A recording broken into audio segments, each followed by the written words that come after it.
Awesome. Excited for this one. Welcome everybody here to our bi-weekly webinar. I'm host Ryan Poole.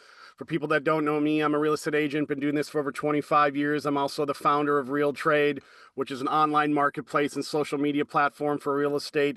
Check that out. As Jim says, we're the home of the double dip. Agents can get free leads and then get connected with awesome service providers like Jim. Definitely excited for this one, Jim. My co-host here. We got Audrey from PadSplit on this show. Our last show, we actually got a little bit of a dive into PadSplit and their business model and how they work. Now we're going to get the full presentation from Audrey, really go into the weeds on this of how this can work for real estate agents. Obviously, we work with a lot of real estate investors, right? They're always looking for creative ways to to rent out their properties and make money. And of course, as us agents, we get more sales. So we're excited for this. So, Jim, you wanna chime in? Yeah, thanks, Ryan. Yep. So my name is Jim Brown. I'm the attorney at New Path Title and James Brown Law. And my goal for this podcast series for you guys, for you agents, this is aimed at agents, male and female agents across the state of Florida. My goal is to give you content that you won't find anyplace else, unique perspectives. Some of it's going to be edgy, and give you guys a reason to tune in to us. If you like us, subscribe. And we have a closing cost calculator at the top of our page. I think everybody's familiar with it, that does actual buyers and sellers splits. There's no dumb questions. You guys have any questions, put them in the chat. If you have any questions after the show and you didn't think of it, go to New Path Title and text me 24/7. I am here for you guys. Every time I get a call from somebody, the first thing they start the call with is, "I'm sorry for taking up your time. Here's the reality." That call is the best part of my day because it gives me the knowledge to know what you guys are working on. And so when I know what you're working on, then I can provide you answers and relevant topics. If you turn on your camera, we only got a couple people in today. That'd be great. This stuff lives as evergreen content, so it's out there forever. And some of our hits are pretty substantial on this stuff. Many of them are pretty substantial on this stuff. We have a really interesting show today. We're going to talk about PadSplit. Before we talk about PadSplit, I want to just dive into a couple of things that are happening in the industry and tell you what's coming up. Let's see, I want to share, but I want to spend the majority of the time, the vast majority of the time with Audrey. Yep. So here is my screen. So Ryan, can you see my screen? Yep. Crystal clear. Get it a little bit bigger. So Larry Karp is going to join us in a couple of weeks to talk about a 1031 to DST sale program to avoid capital gains. Your older real estate agents are going to love this. Your older sellers are going to love this. I learned about this last week. You guys have to know what this is. When you're dealing with older sellers, this is a unique value proposition that's going to distinguish you. And then after that, we're going to bring Josh Ulmer on the show, and he's going to explain up equity. It's a way for buyers to buy before they sell. For young couples, this is going to be amazing. And when I heard about it, I had to dig into it further. You guys are going to really get a lot of value out of this. There's lots of programs. Somehow you have to keep on top of them, and that stays you as top of mind and thinking about your clients.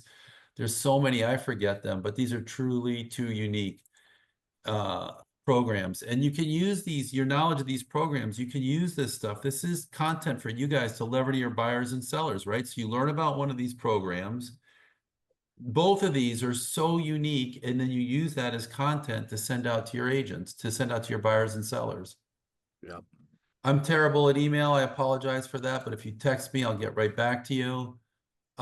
If you like the way we work, this is my self-serving plug. Write us in paragraph 20 as the title agent. Don't change who pays for title. Just write in paragraph 20. The escrow agent the closing agent is New Path Title, and that'll get us working together. I'm going to jump right into two tales from the street. Compass buying anywhere real estate. Why is this important? It's number one buys number two. And so it's a $1.6 billion deal that's going to have a $10 billion net value effect that's expected. So who does Anywhere owned, Better Homes and Gardens, Century 21, Caldwell Banker Commercial, Corcoran, ERA, and Sotheby's. Compass announced it would acquire Anywhere Real Estate, further expanding its network to almost 500,000 agents worldwide. If you remember, they had a Compass 2020 plan. In 2020, Compass said we're going to buy the top 20. We're going to control the top 20% of the top 20 markets in the United States. And with this merger, they're going to be in the top third. They're going to be controlling the top third of all higher priced urban deals. So they're meeting their goals. They're producing. Now the world's largest brokerage will have a coming soon feature. Don't think that this is not taking on Zillow head to head.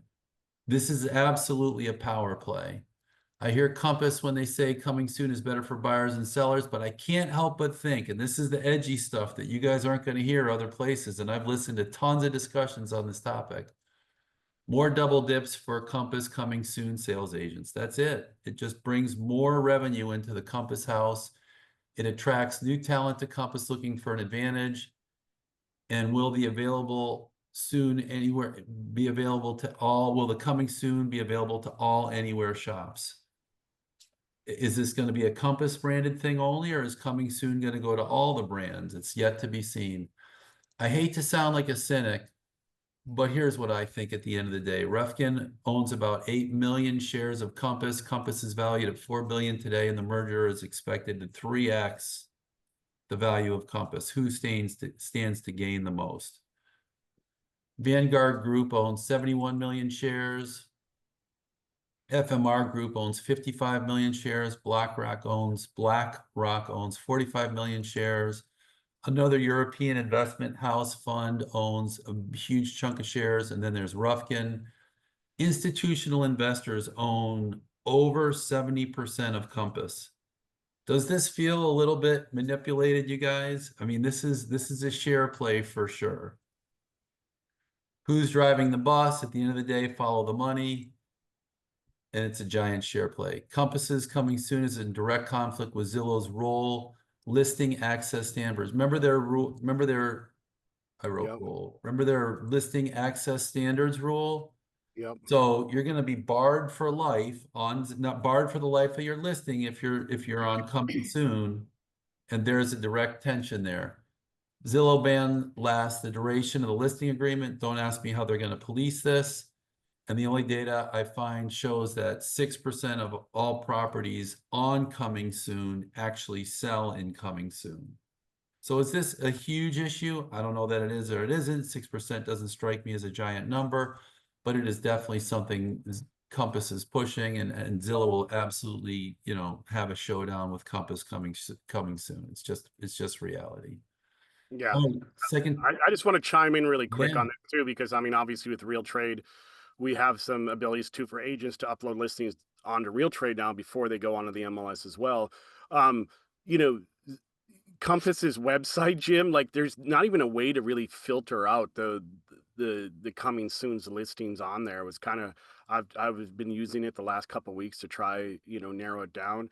Very confusing. Their UX UI still has some work. That's one way the place Zillow really shines is Has the the advantage. UX and UI design of their not It's only not intuitive. their website and People are going to get frustrated. and their mobile app. That's where they really shine. But let's So keep. I just talked with a broker that closed his not Compass brokerage and joined up with Compass, and he said that the back end software is phenomenal. I'm not advocating anybody joining Compass or not joining Compass. I just want to throw out there what I know, and he's been impressed with their back end. But definitely, I've heard from what you said, the coming soon stuff is not intuitive for our users.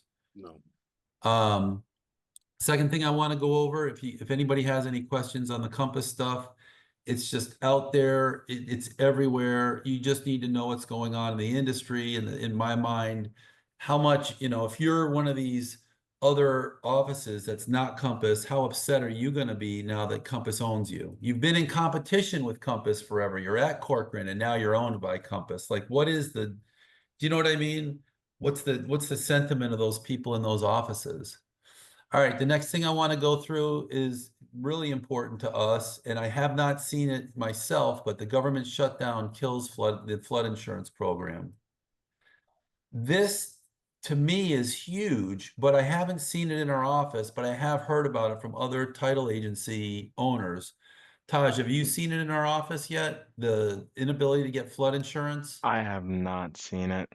Okay, so I've heard about it from other owners and it's happening, but the government shutdown caused a freeze in the Federal Emergency Management Agency's National Flood Insurance Program. This has stopped issuing new flood insurance policies and no one can renew old ones. Florida has roughly 6 million homes. Approximately a third of them have NFIP flood policies active. So it sounds like 1 out of 3 homes don't get flood insurance and 7 out of 10 homes close with a mortgage. Who cares about this stuff? The lender. If you're buying cash, maybe you do, maybe you don't, but it's not an issue. But in Florida, 7 out of 10 homes close with a mortgage. So that's a significant number of buyers that won't be able to get a loan. I'd be scouring my listings and preparing buyers and preparing your sellers. The principal deadlock is the approval of the new budget. In the approval of the new budget is the Affordable Cares Act, and there is no clear-cut relief. How long is this going to linger? In my opinion, this is going to linger. It's going to be around for a little while. There's a lot of administrative levering on both sides of the aisle.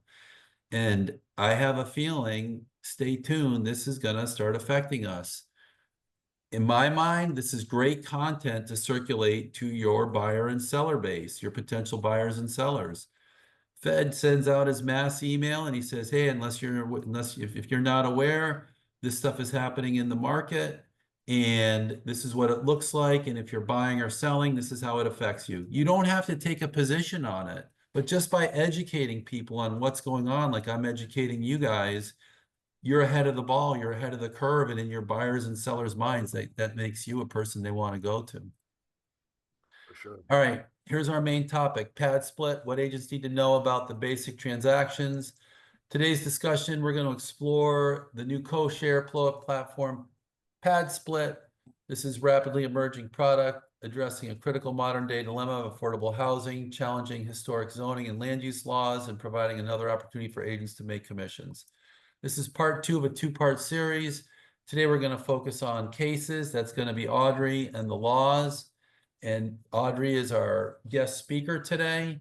Again, Audrey, lots of people see this stuff through evergreen content. We get hundreds and thousands of hits after the show. I have a brief outline of the laws and the context in which PadSplit exists. I just want to run through it very quickly. We're at 10:15, and then the rest of the show will be cases and examples from you. And anything that I say that's not consistent with, or you want to amplify on what I'm describing, please don't hesitate to chime in. Is that still on the screen, Ryan? No.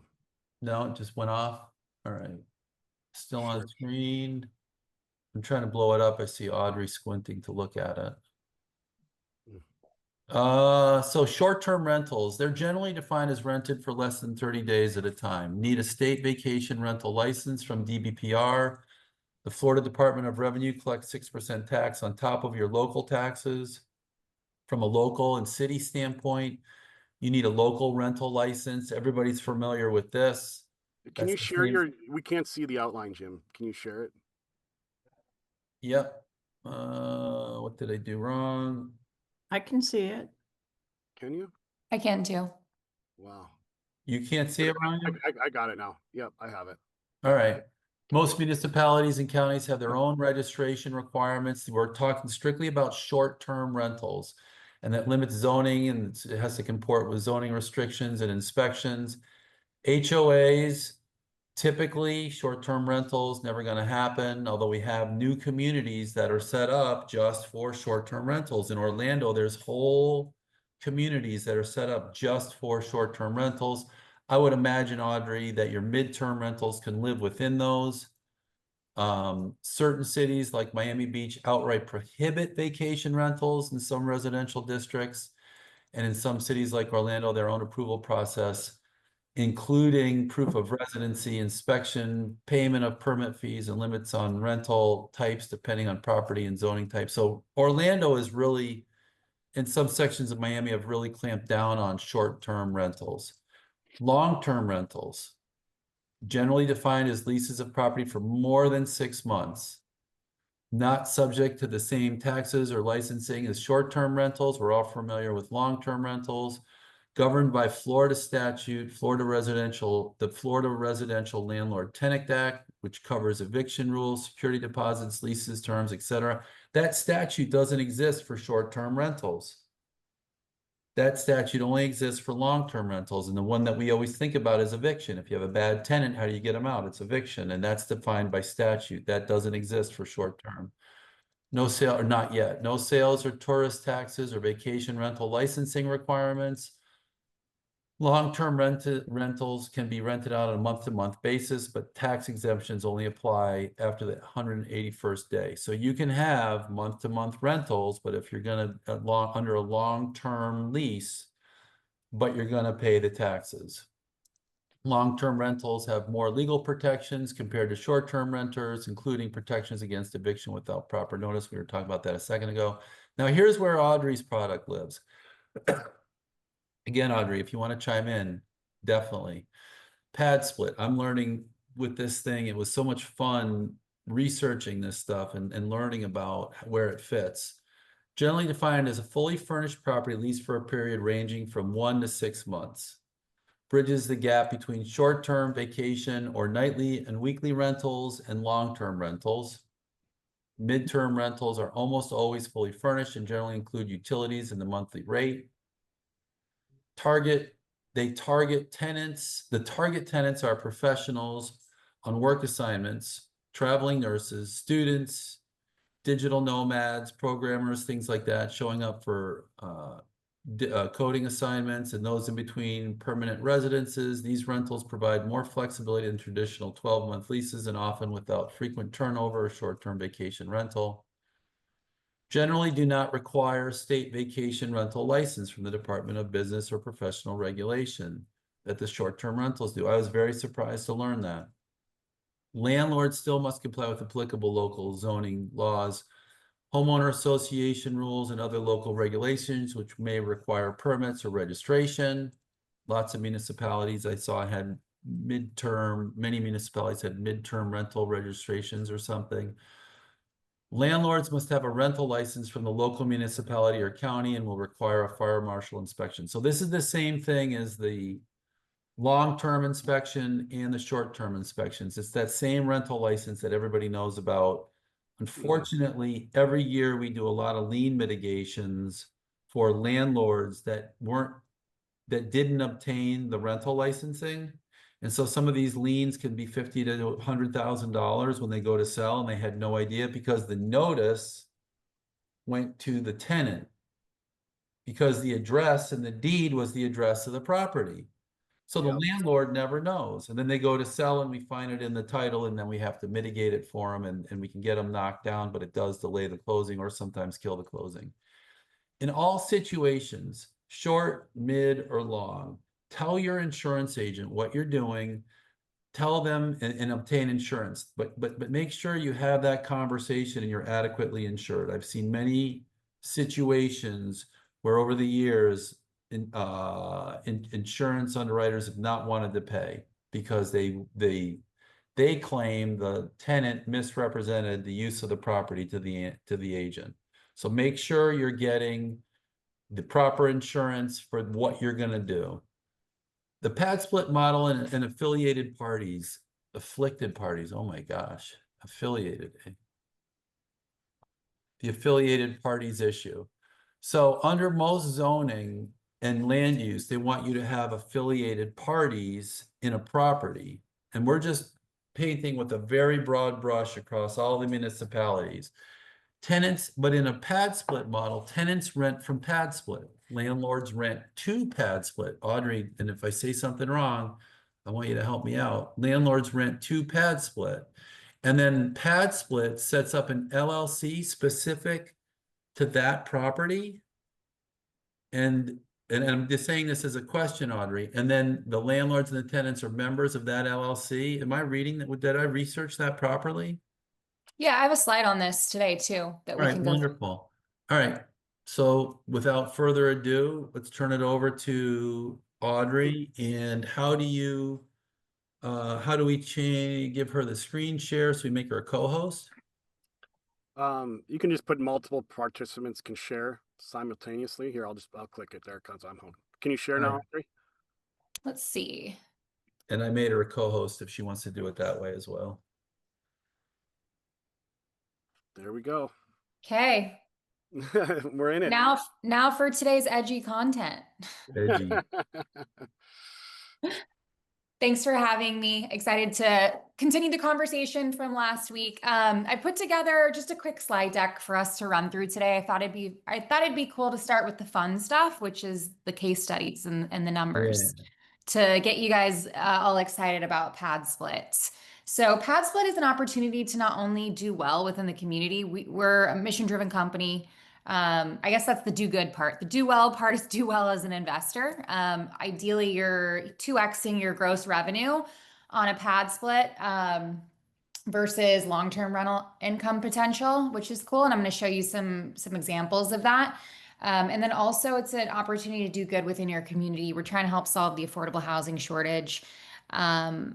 I think I mentioned this last week, but we actually have 78 million empty bedrooms across the country. So I don't know that we have a housing shortage problem. I think Jim said we have an underutilization problem, which is exactly right. So let's dive in here. Okay, so Underutilization of existing bedrooms, existing Exactly. places to Yep. live, or just sitting there vacant. So here's an example. This is a case study. This was put together, I think, over the summer by our marketing team. This is an example of a live listed property on the platform. I think this is one of the first actually to onboard in South Florida. Keep in mind, it's a newer market, right? I'm going to show you a map in a little bit. We're all over the state, but South Florida is actually the newest market in the state. On the left-hand side here, we have an example of a traditional rental. Acquisition cost was 500 grand. Renovation investment. It did need some renovation, updating the kitchen, flooring throughout, paint, would have cost them about 35,000 to turn it into a pad split. Cost a bit more, about twice the cost. We're adding walls, electricity throughout some of the walls, just to convert it into I think it's converted into a 7-bedroom now. It was a 3. And then they added a bathroom or 2 as well. You guys, I want to interrupt just for a split second. I had a property next to a property that I live in. It's 4-bedroom, 4-bath, and under an Airbnb designation. When I talk to and I don't know how this melds with PadSplit, but when I talk to the zoning office and the construction services office, they substantiated they're advertising it as a 14-bed home. So what you got to kind of like throw away your conventional notion of how houses are divided and how they can be utilized. This 4-bedroom, 4-bath, or 5-bedroom, 4-bath is advertised lawfully as a 14-bedroom Airbnb. I can't imagine it'd be any different for PadSplit, Audrey. I don't know, but I just can't imagine it'd be any different. So it kind of like bends your mind on conventional land use wisdom. I'm sorry for interrupting, but I wanted to mention okay. that. Yeah. Sorry, Ryan, were you gonna say something? No, let's keep Okay. this going. This is great. Okay, awesome. So median single family rental monthly rental income would have been $4,000 a month per Zillow. I double checked this last night. So annual rental income potential on a long-term rental of $48,000. Vacancy assumptions, effective gross rental incomes 44,000, let's call it. Annual operating expenses about $8,000. That includes taxes, insurance, and then just typical operating expenses, maintenance, things like that nature. Total property owner profits about 36 grand. Okay. You'll notice on the right-hand side, the PadSplit revenue potential or actual revenue was about $110,000 for the year. Again, they converted this from a 3-bed to a 7-bed. Average monthly or average weekly rent rate was $300 a week per room, So that's $1,200 a month per per room. bedroom. Yeah. We've got some vacancy assumptions there, $10,000, concessions, and then we've got your effective gross at 97,000. It's going to cost a bit more to operate a PadSplit, kind of similar to an Airbnb. You've got your turnover costs, you've got you're responsible for utilities, repairs, maintenance, insurance, and taxes. And then you can see we've got platform fees. That would be PadSplit's fee. On an annual basis, ends up being about 10 to 12%. Total property owner profit, $67,000, 2x gross revenue here. Net profit actually was 2x. And then last night I put together just some quick case studies of some properties all over South Florida that we have that are currently operating on the PadSplit marketplace. This property in Fort Lauderdale, estimated acquisition right now is 430 grand. They converted it into a 7-bedroom, 3-bath. So added 2 bedrooms, 1 bathroom. You can see the square footage there. I would have allowed for that. It's 2,400 square feet. Rent estimate right now is about 3,800 a month. You'll notice that month over month, the revenue continues to increase. We did see a little bit of seasonality in July and August. Things tend to slow down, but since September, things have started to really pick up again. So we have reverse seasonality in Miami. We all know about it. But pretty impressive. Explain that a little bit, Audrey. I'm not following. Reverse. In the really hot months in Okay. Miami, we do see a little bit of seasonality with PadSplit, just similar to Airbnb. Surprisingly, we also see it a little bit with PadSplit. Last year was similar. But last year, this property brought in $9,300 when the rent estimate on a long-term rental is about $4,000. So over double. Here's another example. A property in Pompano. It was a 4-2, 1,600 square feet. They acquired it, added 3 bedrooms, 2 baths. Month over month since onboarding in May, they would have onboarded at the very end of May. Month over month revenue has continued to increase. Wow. Another example here, Fort Lauderdale. This is what we call a big mama property whenever these come through. What's a big mama? Yeah, a 10-bedroom, 10 plus bedrooms. 7-bed, 2-bath acquisition around 600. They bought this, I think. Oh, there you go, 600K, 2024. About a year ago. 7-bed, 2-bath. Turn it into a 10-bed, 3-bath. Last month it did 8,700, $3,400 estimated rent, long-term rents. So pretty impressive numbers. Very impressive.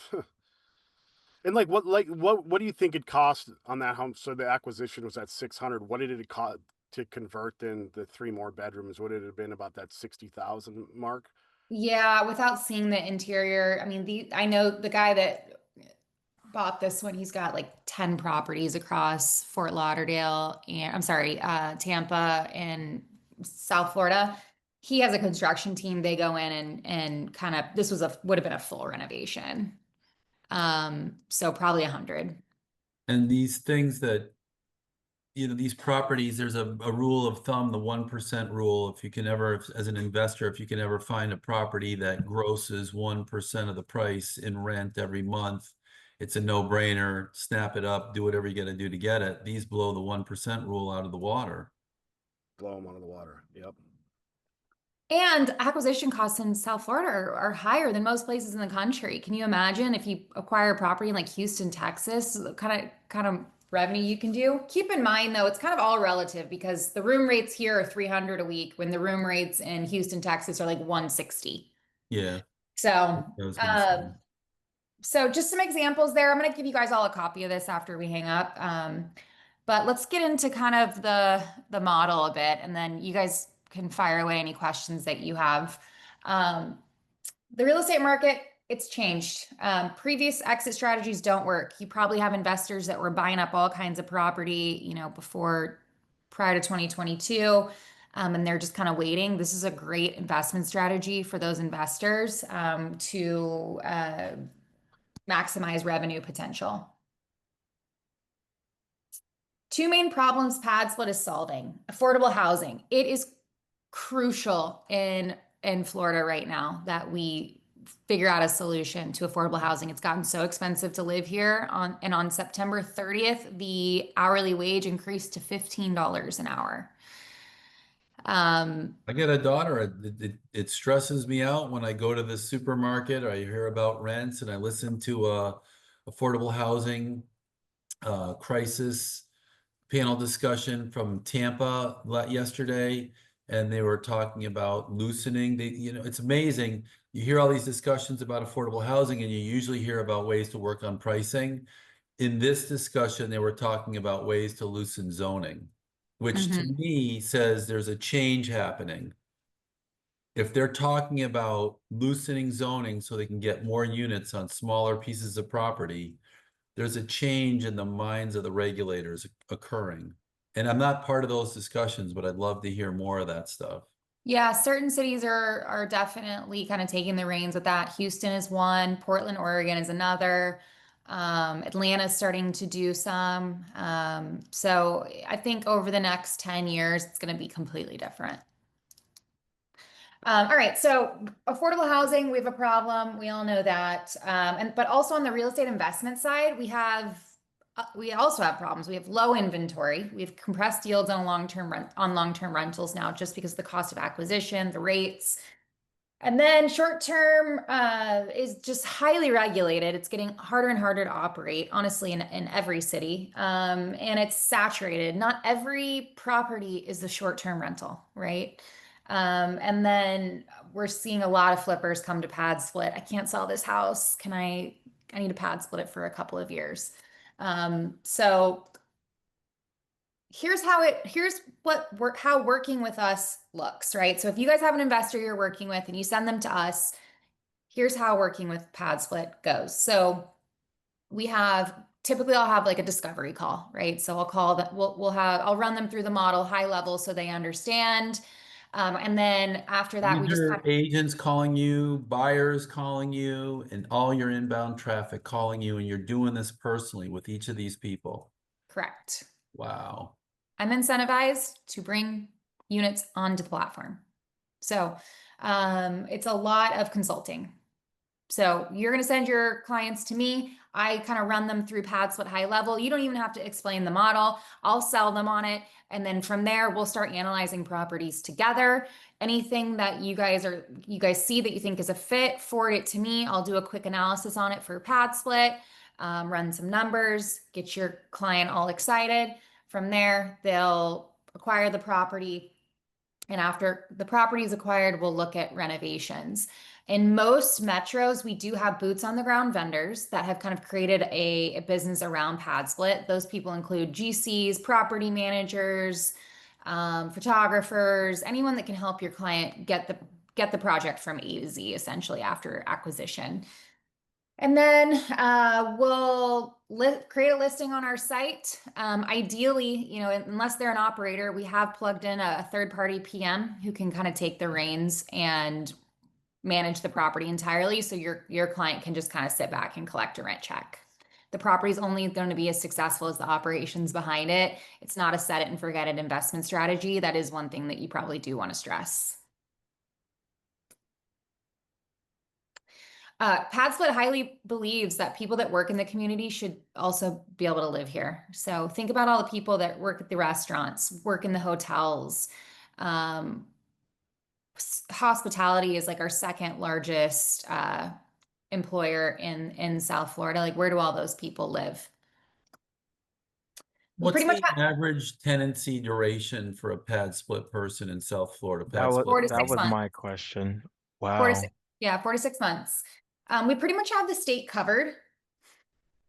Anywhere where the blue dot is considered core. Core means marketing dollars are being spent, marketing efforts are being focused. We have boots on the ground vendors. Anywhere with a gray dot, we have properties they're considered emerging markets. So it's going to be a little bit of a joint effort between us and the investor to get the property leased up. We don't have boots on the ground operations. But I do have a couple properties that just recently listed in Port St. Lucie rather, that are doing well. So I do think that will be considered a core market soon. But basically, this blue dot here, Miami, this map doesn't do a good job, but West Palm or Riviera Beach rather, south is covered under the Miami Good. core market. And that specifically means you guys have advertising, so landlords feel secure that potential tenants are going to know about PadSplit. Yes, exactly. So marketing efforts are being focused there. Anyone searching for a room in West Palm Got it. or an affordable place to live, we're going to target that person through our marketing efforts. I've seen a lot of people doing pad splits in Jacksonville, like real estate investors that I follow. They've been doing a lot of pad splits in Jacksonville. So Jacksonville was the second market that we ever opened. So we have about 1,500 pad splits. Tampa, we have over Had 2,000 1,500 rooms or 1,500 homes? 1,500. rooms. I heard an interesting PadSplit story from somebody who worked in our office. They worked in the office. They went to another law firm. They bought a little house. They PadSplitted their home with a bunch of people. And when I ran into him, he said, yeah, and when I find the woman of my dreams, I'm going to kick everybody out and I'll have this home and I'll already have equity and I'll have a bunch of money. And he was living in the PadSplit with the cohabitants. I think he even rented out the master bedroom, like as a I mean, lease the for some. reality is he made a bunch of friends. Mm. He had a bunch of cash flow. And then when he met the woman of his dreams or the partner of his dreams, they, vacated they vacated all the tenants and they had a place with some equity and they were way ahead of the ball. I mean, Yeah, I it's think they call that house hacking. house hacking. Yeah. I mean, you just have to, from my perspective, you just kind of throw away the conventional, here's what home ownership looks like, and you're a young person and you hear about it, and it's an option, right? If my daughter told me she wanted to do this, I'd have some concerns, but I wouldn't frown upon it. I would, it's innovative. If that's what it takes to make it happen for her, and she meets some people and she has a good time and she collects some rents, I'm all about it. Yeah, most investors are acquiring as an investment specifically for PadSplit, but we've just recently opened it up so that homeowner can rent out the rooms in their house. All right, so PadSplit is a technology company at the beginning of the day. So we're a marketplace. You're going to create your listing, put it on our site, and we're going to market the rooms through our marketing efforts. Similar to Airbnb, Social media. Uber, we've created a marketplace for folks, Uber has created a marketplace for people who have cars and want to give rides, connect them with people who want to take rides. Everything's self-contained in the app. That's essentially how it works on our platform as well. How do you guys advertise it? Is social media campaign? Is it a TV campaign or all of it? We have a whole marketing package that includes internet marketing ads. We list on 25 other third-party sites, YouTube, Facebook, Instagram, Twitter. We're on all of those, mostly online stuff. But we are a venture capital-backed startup. We're primed for scale and growth. Mark Cuban, I'm sure you've all heard of him. He's an investor in PadSplit. Just to give you an example of where some of our Do you have equity in PadSplit? everyone that gets hired as a startup typically gets an equity package. Yeah. Yeah. So here's an example of where our members come from. Think we interact with these individuals on a daily basis. They're people that work in our community. Think the person that is stacking groceries at Publix, working fast food at Chick-fil-A. We have a lot of people that come from Amazon, UPS, FedEx warehouse type roles, a lot of gig workers, a lot of hospitality service industry type folks. People that are employed at healthcare centers, airports, you name it. So you have a relationship with FedEx, and FedEx contacts PadSplit and they send their people into PadSplit, no? Nope. We verify income through pay stubs. And so we have a pretty good understanding of where our tenants kind of work. PadSplit's model captures underutilized space to create new affordable housing. So this is our model. Historically, investors really haven't been incentivized to house low-income earners for obvious reasons. Huge headache, no money in it. Why would anyone do this? PadSplit's got a creative solution that makes, incentivizes both sides. On the investor side, it's through the conversion of underutilized space within the property. I mean, the big advantage to this is really that if you're a homeowner and you don't know where to advertise to rent the rooms, PadSplit has turnkey people instantly. I mean, that's the big advantage. You have Yeah. a inventory of people right at your fingertips. So the idea is that you're going in and converting, living rooms, dining rooms, dens, and you're adding bedrooms accordingly. As long as they are considered a legal bedroom, you can do it. And it's just, for the most part, sheetrock with insulation. Ideally, you really aren't running electricity and ventilation through these walls. They just kind of go up as dividers, and you're creating bedrooms throughout the property. In a co-living environment, it's actually better to have less common area space for obvious reasons. These people don't know each other. They're not friends. They're not family. They don't want to create spaces within the property for them to kind of hang out and congregate. We want to incentivize them to be in their rooms when they're home, unless they're in the kitchen cooking a meal. So I would never suggest that an investor outfits a living room with couches, flat screen TVs. Even if they don't want to convert that space, I would suggest leaving it empty. We really want them to kind of have a quiet place to lay their head after a long day's work. And so we set up the bedrooms to incentivize them to want to be in there for the most part. I showed you some examples earlier, but ideally you're at minimum 2xing your gross revenue with a PadSplit. Here's everything that PadSplit brings to the table. And so we want investors to scale using our model, right? But if you try to operate co-living properties on your own without our technology and our services, it can become a headache really, really quick when you start managing 10, 15, 20 people and trying to collect rent from that many people, screen that many people, encourage that many people to get along.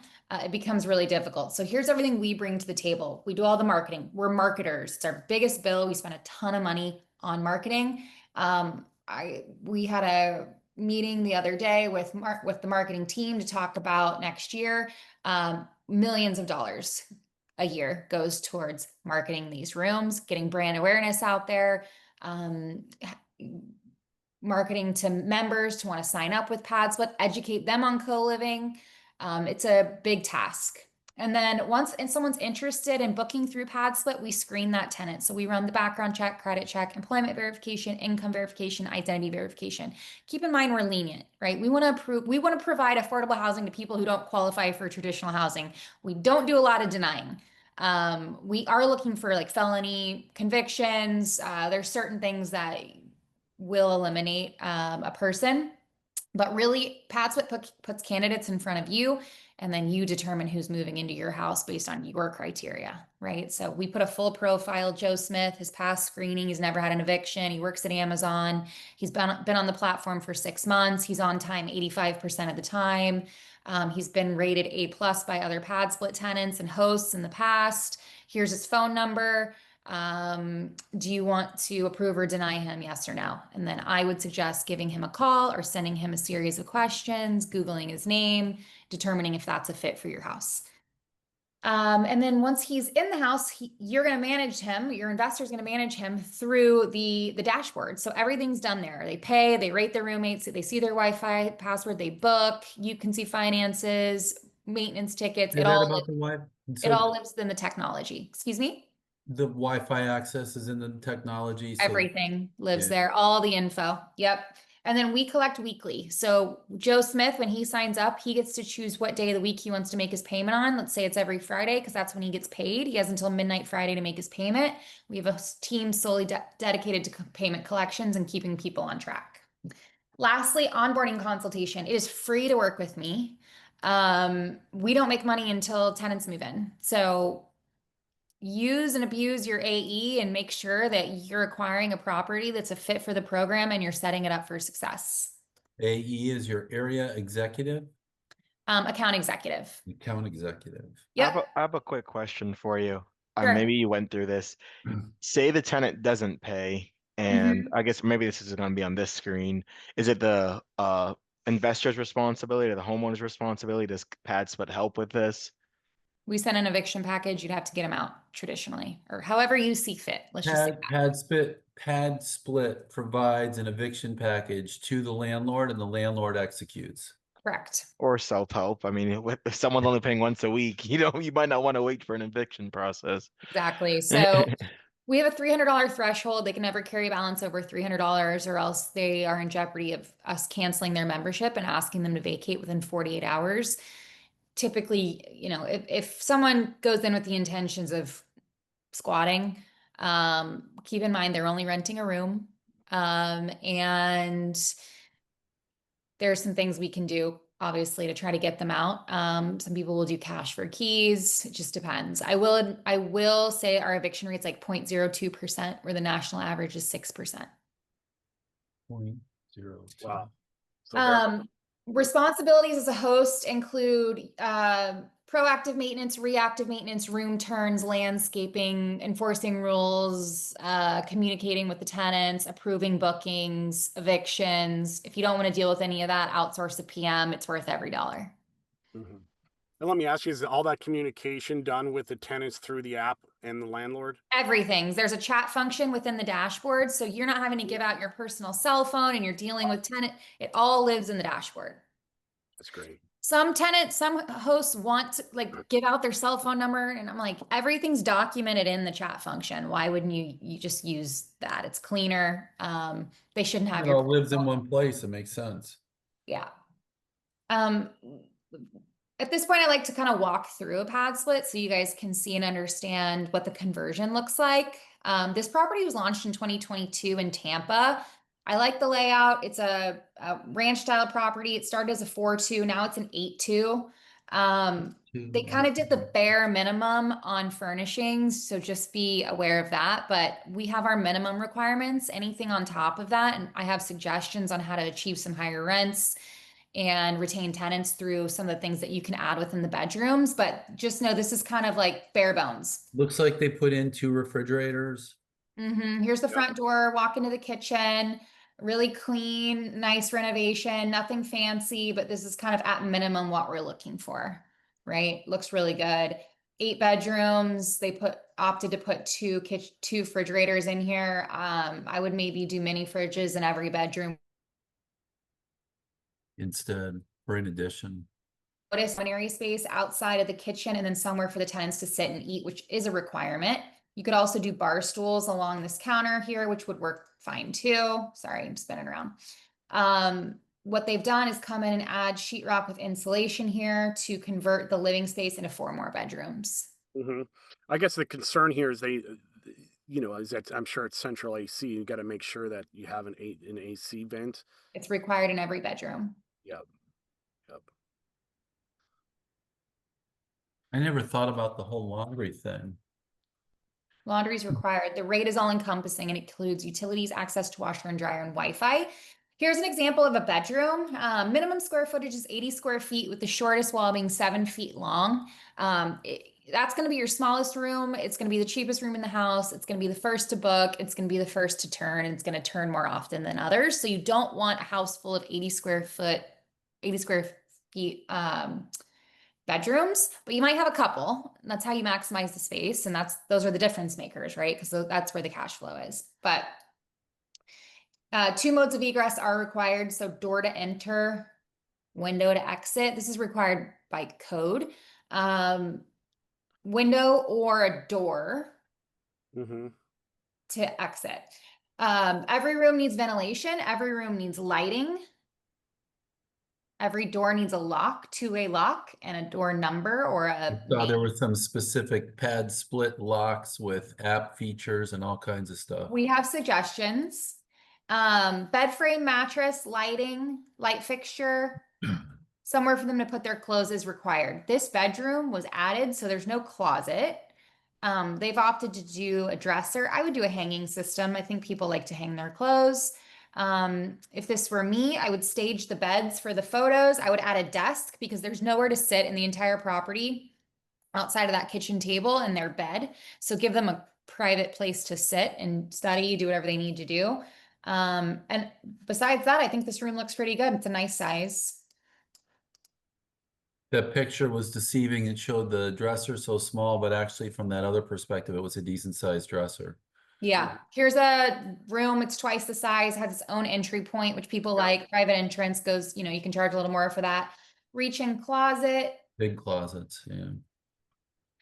Last thing I'll show you in this property is, keep in mind, it started as a 4-2. No more than 4 people can share one bathroom. Majority of homes have a primary bedroom that have a bathroom attached. And if they did not create this hallway here and wall off this bathroom, which allows everyone access, they would have been capped at 5 total bedrooms, because 4 people are sharing one, and then they've got a primary suite that occupies the second bathroom. They wanted to maximize the space and utilize the square footage, so they've created access here, which allowed them to have 8 total bedrooms. Second access to the master bathroom. Exactly. Any questions on that? So this is not a private bathroom anymore. Yeah, Right. I got So there was a master bath, master bed. Now they made access from all the other bedrooms to the master bath, and now they've expanded their footprint, their bedroom footprint. Exactly. I wasn't aware of the 4 bedrooms per 1 bathroom rule. Yes.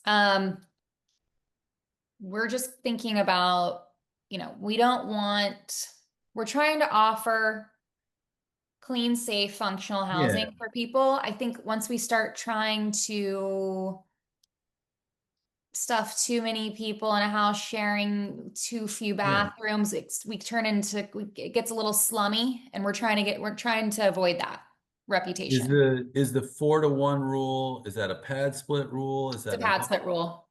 Okay. And we will not onboard a property if it's got Right. more people. I just wanted to show you guys It's this. cool that it's cool in a bunch of different arenas. You see private rules taking over where zoning gaps and things like that exist.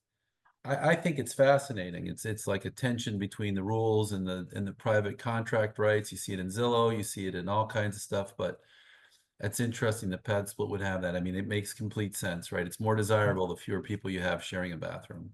So yeah, I mean, then hosts will just complain about constant turnover. It's like, well, you got 8 people sharing a bathroom. So, all right. So I wanted to show you guys this property. I just onboarded this one recently, but I just wanted to show you some of the product that we're starting to see come across the table. This is an investor I work with in Baltimore, and I think it's just pretty cool what they've done. So this is like your typical Baltimore townhouse. I think they paid 80 grand for this property. I think all in, they're at like 200,000. Rooms are going for $1,000 a piece, and there's 7 of them. what? We're never going to see a deal like this in Miami, but I wanted to show you guys the product because I think it's really cool. So I you love walk the Throw Baltimore the area. 1% rule out the window. What's that? exactly. Here's kind of what they've done to the rooms, which I think is awesome. It's kind of like your own little apartment. Every bedroom has its own bathroom. It's just kind of a suite. The staging looks really good. They took my advice and did the desks. They've got the full-length mirrors. If we're asking people to share bathrooms, not in this property, but how can we keep people out of the bathrooms is something I emphasize. I think full-length mirrors go a long way. I like some of the staging that they've done. Wow. This is the only common area space within the property. Laundry and cooking all is done here. Another suite. They are using this door for egress. Let me just show you the basement.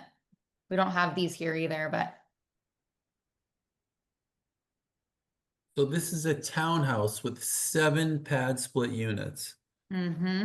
A lot of places in Baltimore are like 3 stories. I have a buddy that just moved out of Uh-huh. there, and his downstairs space he like rents to a flower shop, and then he lives upstairs, and then like it's insane how they can turn one property into multiple different.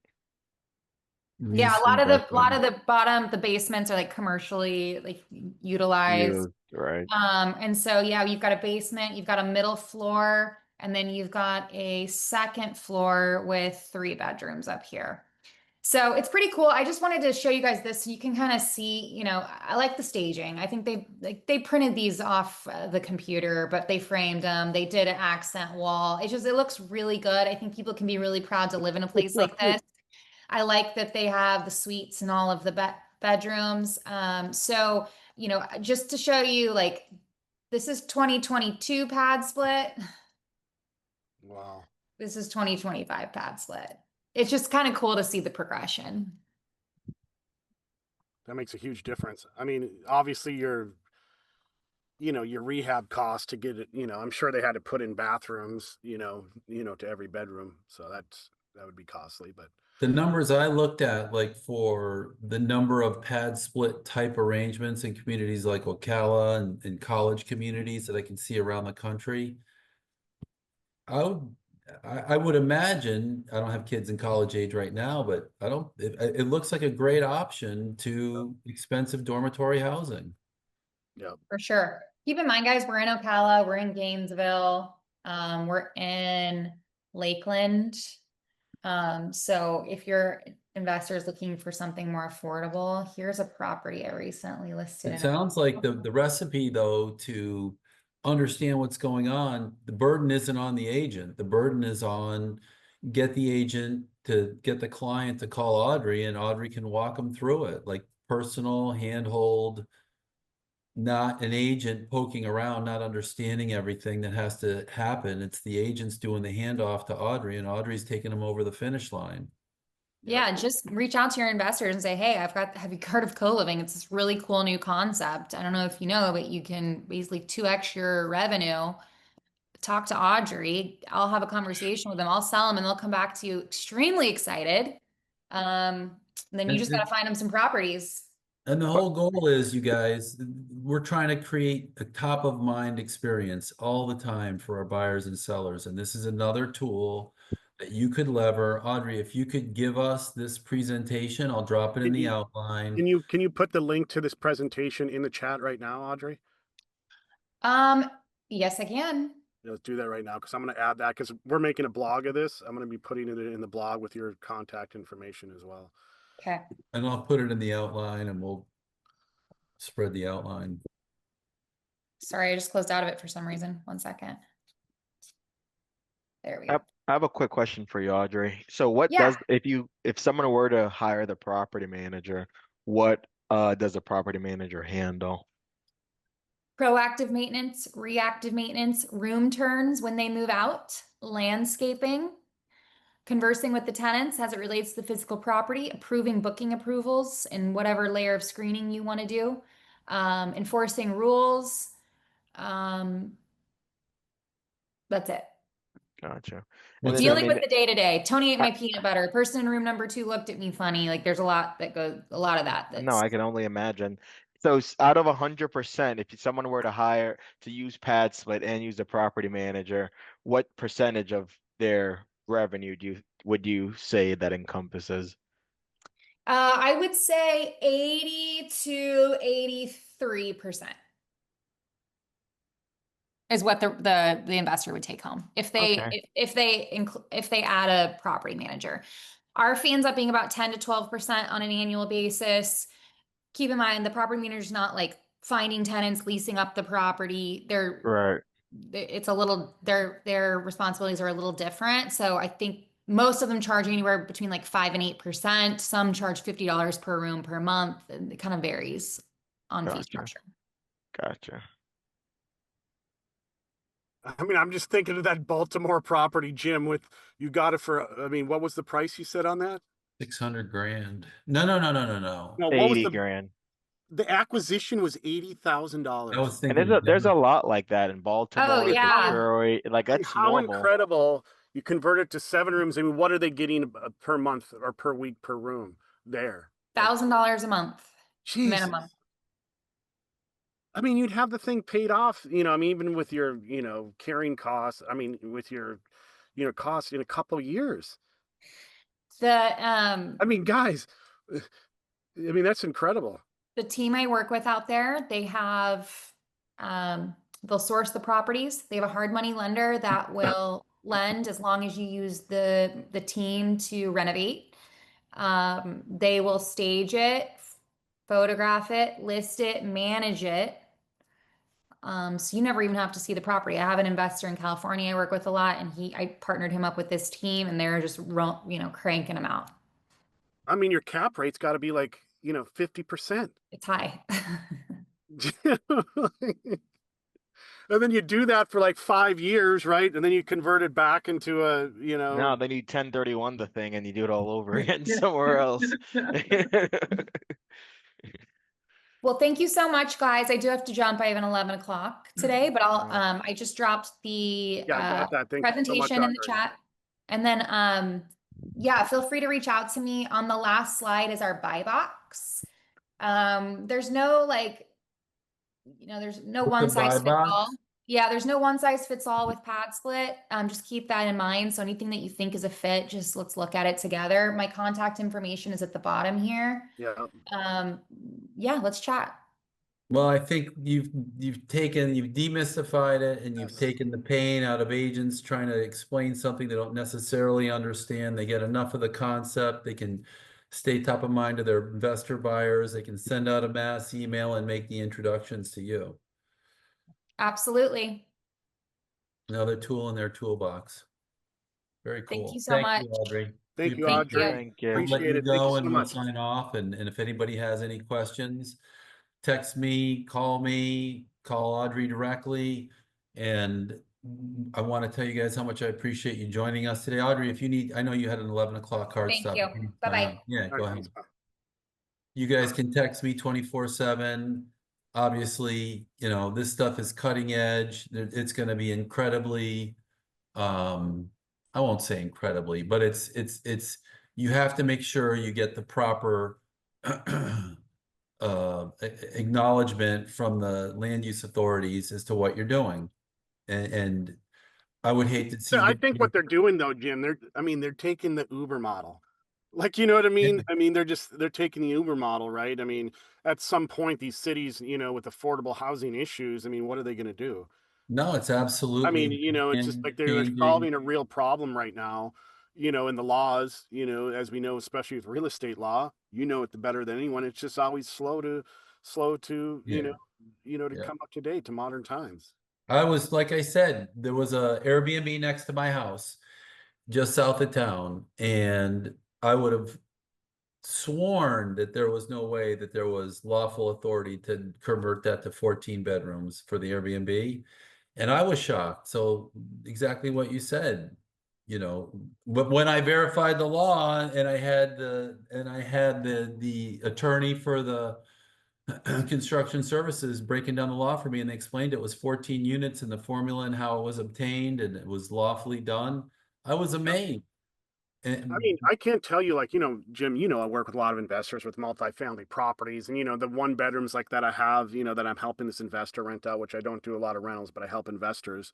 I mean, the one bedrooms, like Lake Worth Beach, they're like 1,800 a month, 1,700 a month. I mean, that's a lot. You know what I mean? For, a couple or a single person. I mean, studios are like 1,700 a month. That's a big difference than when you're talking, get down to 1,000 or 1,200 a month. It's affordable for everybody. I mean, it solves a huge problem. Yeah. No, it's a changing landscape. Make sure you get your insurance. Make sure you tell your insurance agent what's going on. Make sure you've had your client confirm the use and you're not the one telling the client what to do. Audrey's a great resource, and follow her lead. I mean, I want to go buy a townhome in Baltimore for 80 grand. Crazy, right? I know. Jeez. All right. 7 units. What did she say the rental was there? $1,000 a unit? $1,000 a unit. I mean, 7 grand a month gross. I mean, Yeah. like I said, I mean, even with your, all your fees and insurance and everything, you're looking at a cap rate of like 50%. No, it doesn't even make sense. I mean, No, that's going to be an example that's not easily duplicable, but certainly anything more than 1x a month, 1% per month on the standard long-term rental rule, it's Yeah, a win-win. You can't even hit 1% per month in South Florida anymore. It's the needle in the haystack if you find a property for I 1%. know. No, it is. When I had rental properties years ago, I would tell my friends up in Massachusetts, yeah, you got to come to Florida and get a property, and they're $100,000, and you rent them for $2,000 and $1,800, and they were like, what? They couldn't even believe it. This is resetting that clock. Yep. All right, you guys, we're at 11:05. Again, we have some really cool stuff coming up for some upcoming shows. This up equity thing. Let's see. Are we still sharing? Yeah, I can see it. You want to maybe scroll up.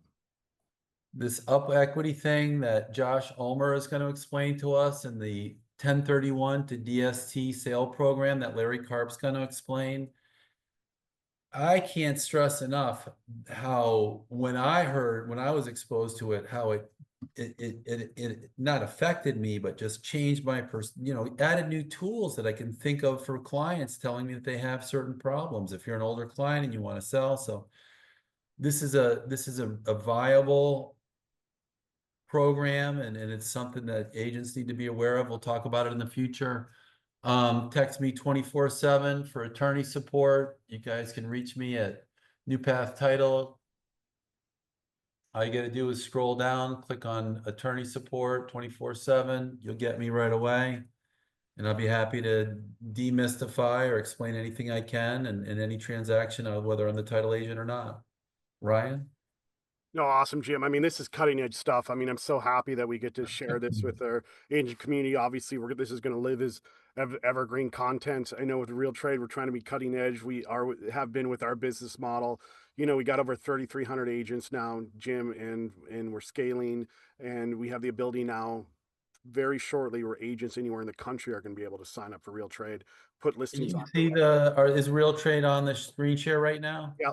Yep. Where can they go to see the agent count? Is it on there someplace or no? Yeah, you can go under the RealTrade profile and see all the connections because every agent's connected with the RealTrade account. So Very cool.